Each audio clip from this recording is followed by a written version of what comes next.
3, 2, 1, 0. Liftoff. We have a liftoff. When the U.S. government decided that they wanted to go to the moon, they started by putting a team of scientists together and gave them a common task of how would you get to the moon. It was a goal that people might have thought was impossible, but with the right resources and the right team of scientists, they were able to achieve wonderful things. And the fire team is a lot like that.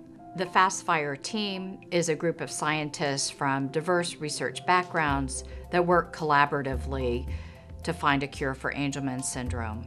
Each of the members has been trained in a very different environment and a very different discipline, and so we all have unique perspectives on the way we approach science, and I think we've made a lot of gains and progress because of the feedback that we get from each other on almost a weekly basis. The more science starts to look at cognitive disorders in general, we find that there's a lot of overlap. This is profound. This means that any treatment that we come up with Angelman syndrome could be expanded into a lot of different cognitive disorders, including Alzheimer's disease.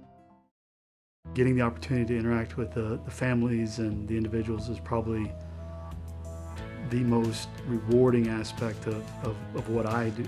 You have to understand that as a scientist working in a laboratory with mouse models for all these other disorders, a lot of times you may never meet anybody who has that disorder.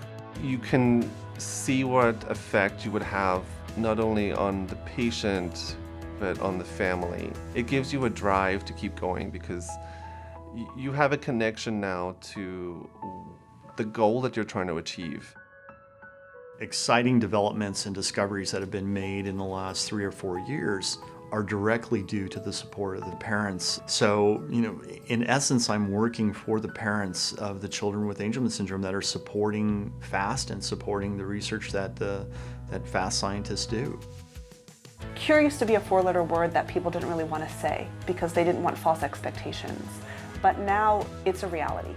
What we really want to do with that and how we think we can get there is by helping to fund the science that we already know works. We have the goal. We know what to do. There are 3 ways that you can come up with treatments for this disorder.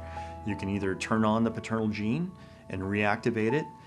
You can do gene therapy or protein therapy, or you can come up with therapeutics to overcome the absence of that particular gene. So that path is clear, and more funding would just make that journey shorter. I really think there is a feeling of hope and a reason for hope. I mean, there's so many things happening now in this community. I mean, with the research that's being done, with the pharma companies that are coming in, I mean, there's a momentum, and the momentum keeps building. I believe that a cure is on the horizon, and we are working hard towards this goal. I am very confident that we will discover or develop a new therapy that treats Angelman syndrome. I wouldn't be doing this if I didn't think that we could.